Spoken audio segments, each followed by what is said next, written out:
Hey guys, welcome to the daily Word Bible study, a plain and simple book by book, chapter by chapter, and verse by verse study through the entire Bible. Currently, we are in Matthew chapter 24, and we are looking at Jesus' explanation, his teaching on end times. And though it is not an exhaustive teaching, it gives us a very, I'm going to say, pointed insight into end times. Now, it's important to understand biblical prophecy as it is presented in the Old Testament, and then also in the New Testament, for the most part, that it centers around God's plan and purpose for the nation of Israel. But there are some misconceptions. And so, as Jesus is teaching, he starts off by, remember, answering the disciples' question. So let's bring up the scriptures. Debating, should I show this now? I'll come back to this. All right. Okay, let's go. All right. Now, all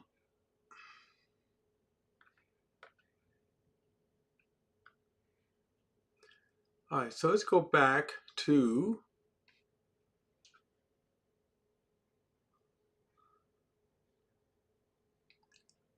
Let me start reading at 29, verse 29. Excuse me. So he says, immediately after the tribulation of those days, the sun would be darkened and the moon would not shed its light. The stars would fall from the sky and the celestial powers would be shaken. Then the sign of the Son of Man will appear in the sky, and then all the peoples of the earth will mourn, and they will see the Son of Man coming on the clouds of heaven with power and great glory. And he will send out his angels with a loud trumpet, and they will gather his elect from the four winds and from one end of the sky to the other. Jesus' focus here is on the prophetic fulfillment with Israel. When he says he will send out his angels with a loud trumpet, and he will gather his elect from one end, forgot to do my thing here, from one end, from the four winds, from one end of the sky to the other. Now, the term elect, and this is what I want to kind of deal with here and to show you that the term elect, he is referring to Israel. I'm going to show you that in a moment. And the reason why that's important to understand is to understand what is being transpired here. Now, let me also say this, that the term, he will send out his angels with a loud trumpet, and they will gather his elect. Now, when will this happen? At the second coming. So in order to understand what will happen at the second coming of Jesus, the event. Now, let me also say this, that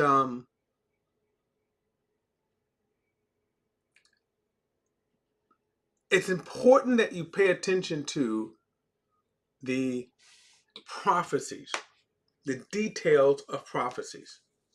Okay? So, let's go back to verse 15.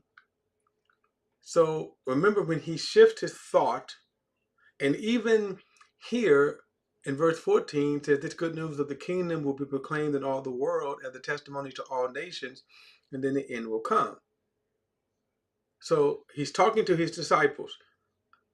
So then he shifts and says, so he shifts from the church the disciples would ultimately become the church. And then he says, so when you see the abomination that caused this desolation, spoken by the prophet Daniel, standing in the holy place. So now we covered that. Now, the prophecies that that Jesus is citing, Daniel says that this prophecy concerns Israel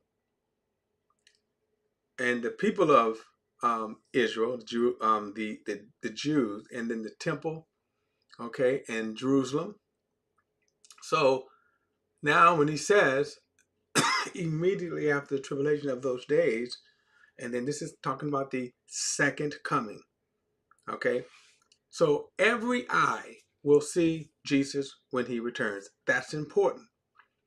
What this is not describing is the rapture. This is not describing the rapture of the church. I'll come back to that, but this is not describing the rapture of the church. Why? Because when you look at the description of the rapture of the church versus the second coming, you see the details. I'll come back to that, but let me go on, and I want to look at this description of the sign of the Son of Man appearing in the sky, and then all the people of the earth will mourn, and they will see the Son of Man coming on the clouds of heaven with power and great glory. Now watch that he will send out his angels with a loud trumpet, and they will gather his elect from the four winds and from one end of the sky to the other. Now, before I move on, there's a couple of things I want to point out here, and let's take a look at it. Oh, no, that's not what I want. All right, let's go to, no, wait a minute, no. My computer's running slow is what this is. All right, my computer's running slow. Here we go. All right, so again, I love the technology because here, in case some of you all know, let me show you this. I have an old school concordance. Let me show you. Had this thing for years. Okay, you can see how old it is. I got duct tape on it, but an old school concordance. All right. And this Bible tool, okay, has every word in the King James Bible. Okay, every word. I like this particular one. I have actually another one. It's up there. I have a modern version of it, and they take out what they may consider like maybe not essential words. But this one has every word in there. So that's a great Bible tool. However, I have it here online, and what I want to show you is the word elect. The word elect, okay, and where it is used in the Bible. Let's see if I can bring this up here. Here we go. I want y'all to be able to read it. So, okay.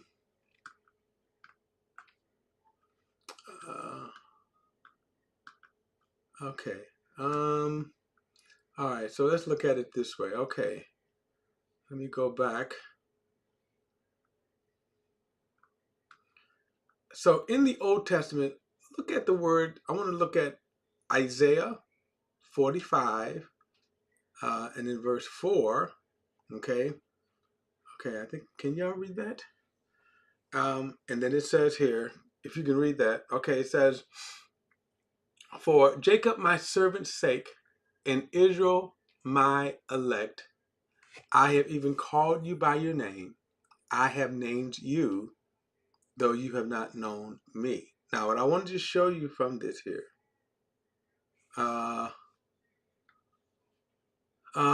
Well, you know what? Let me do this. I don't like the way this is looking here. Where is this at? Isaiah 45.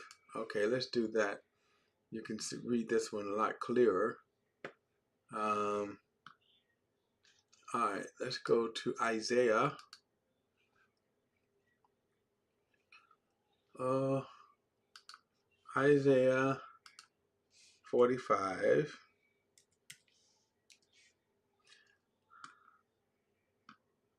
Okay. Yeah, you can read this one a lot clearer. Um,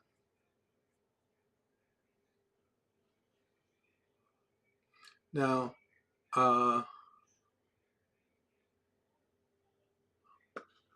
let me see here.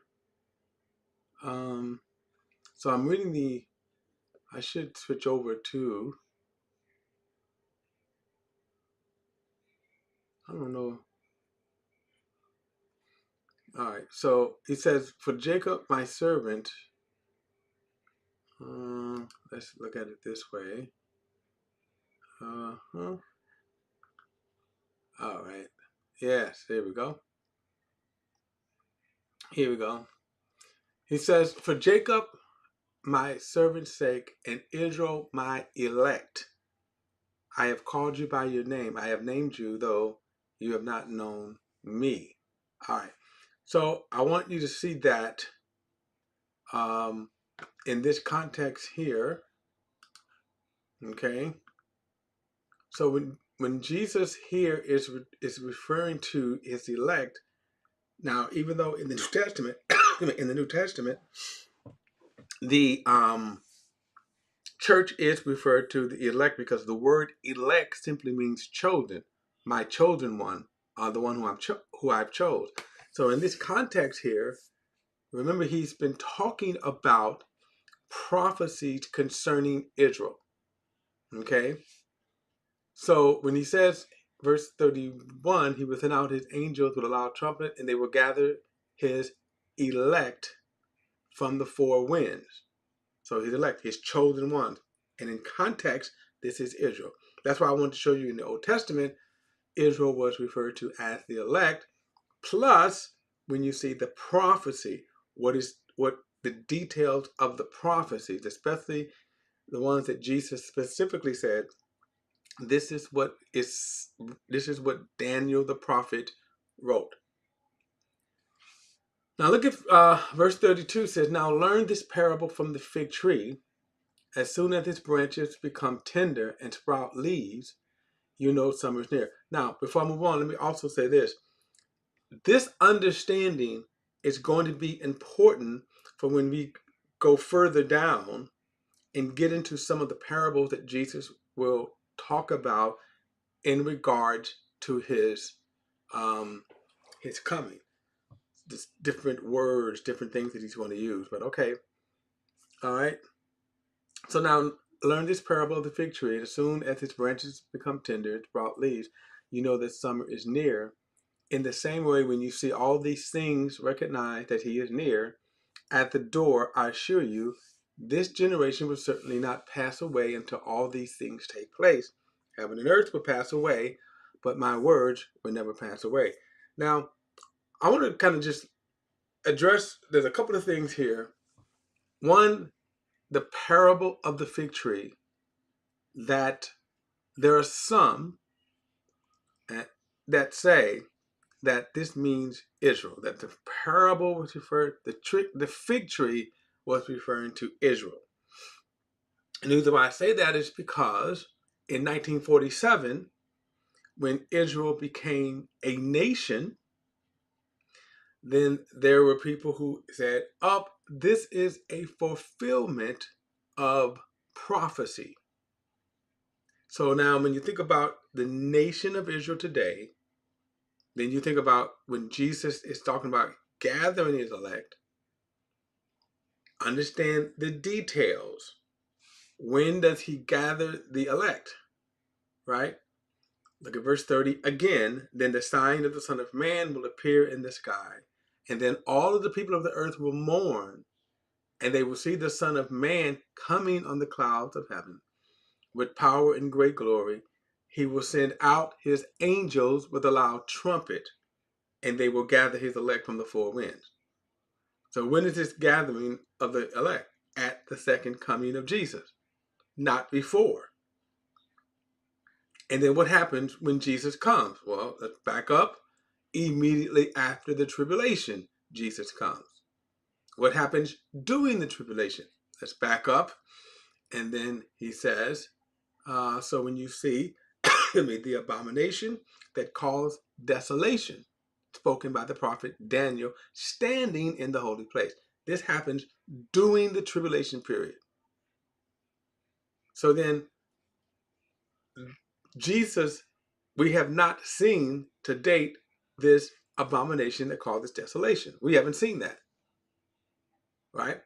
And we can get into the debate whether or not, as a believer, will you see it? In other words, they're talking about the rapture, right?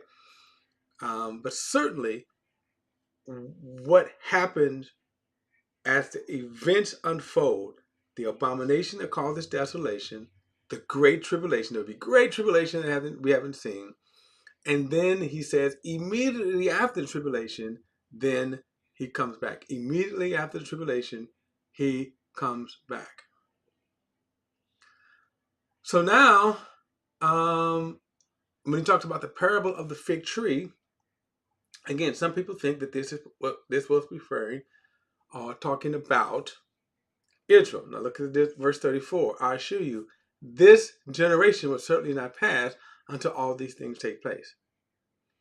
Now, here's the problem with some interpretations, that they say that in 1947, Israel became a nation. Now, I have questions, okay? I have questions about when you say that Israel became, that even fact that Israel became a nation. The fact, if you say that in what happened in 1947 was a fulfillment of biblical prophecy, that God was gathering his people together, right? That God was gathering his people together, and that this happened, this was a fulfillment in 1947. Well, let's back up some more. Let's back up some more. Look at chapter 23 and then verse 37. Jerusalem, Jerusalem, she who kills the prophets and stones those who are sent to her. How often I wanted to gather your children together as a hen gathers her chicks under her wings, yet you were not willing. See, your house is left to you desolate. For I tell you, you will never see me again until you say, he who comes in the name of the Lord is the blessed one. So my question is, did that happen in 1947? If God was gathering Israel, his elect, back into the land, well, first of all, did this happen? Now let's look at a couple other things too that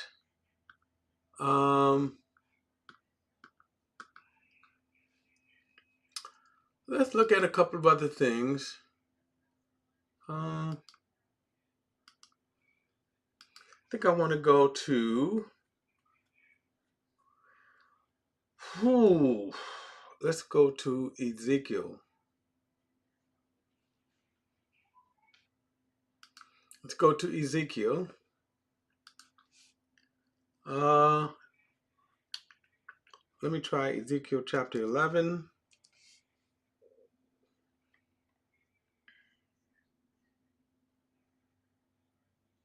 All right, watch this. Verse 17 says, therefore, this is what the Lord God says, I will gather you from the peoples and assemble you from the countries where you have been scattered. And I will give you the land of Israel. Right? Again, that's a prophecy. Now, you remember in Acts 1, when the disciples asked Jesus, are you restoring the kingdom of Israel at this time? And then Jesus said, don't worry about that. You just go preach the gospel, right? Now watch this, verse 18. When they arrive there, they will remove all its detestable things and practices from it. And then he says, and I will give them one heart and put a new spirit within them. I will remove their heart of stone from their bodies and give them a heart of flesh, so they may follow my statutes and keep my ordinances and practice them. And they will be my people, and I will be their God. So then in 1947, did that happen?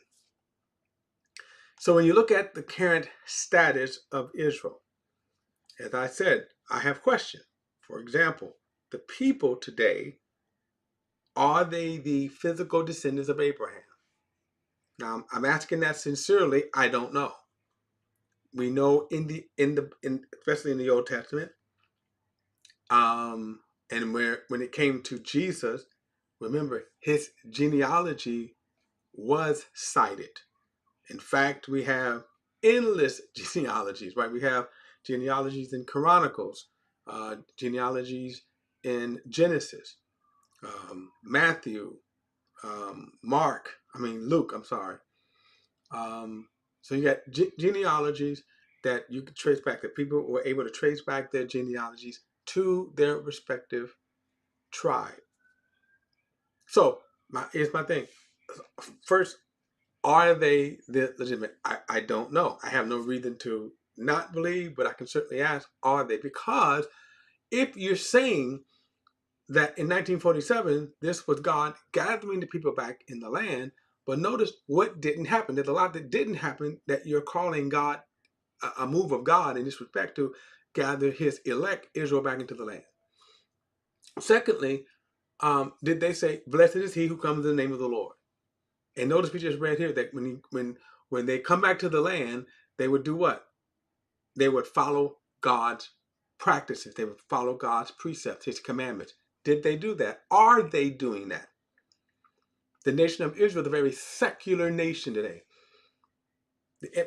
In terms of national, Israel is a very secular nation. They are not following the laws of God. Sure, there are Orthodox Jews, there are Messianic Jews, but by and large, Israel is a secular nation. They're just as liberal in some respects to the United States, if not more. Okay?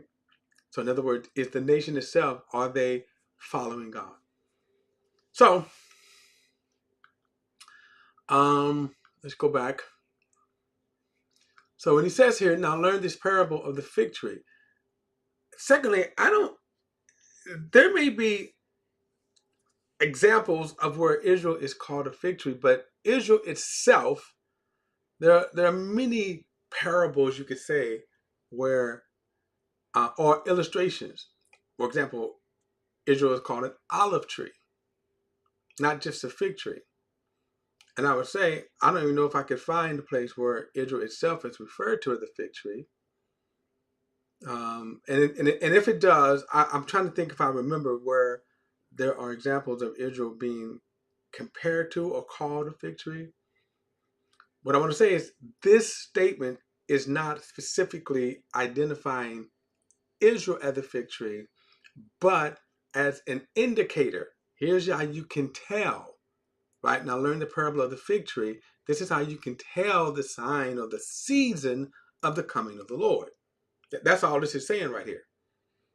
So he says, now learn the parable of the fig tree. As soon as its branches become tender and sprout its leaves, you know that summer is near. See, that's the illustration. The illustration simply is you can tell the times by the signs. Then he says, in the same way, when you see all these things, recognize that he is near at the door. Well, what things is he referring to? When you see the abomination that causes desolation, when you see the destruction of Jerusalem, that's what he's referring to. That's the signs. And then he says, I assure you, this generation would certainly not pass until all these things have taken place. Heaven and earth will pass away, but my words will never pass away. Now here's the thing, though. If Jesus was referring to, if 1947 was a sign, we have well past a generation. In fact, I think this might be we're going into the third generation from when Israel became a nation in 1947. Secondly, what signs then would even lead us to conclude that in 1947, what happened was God gathering his people back to Israel. So in other words, he says now, when you see the things, the abomination that makes desolation spoken by Daniel the prophet, Israel fleeing to the mountains, that's a sign that the time is near. Just like when we see a fig tree or any tree, when the leaves start to bud, we know summer is near. So again, the fig tree was an illustration of the Israel itself. That when we, and by the way, and it certainly didn't mean that when we see Israel bud as a nation, that we know that this is a sign. All right. I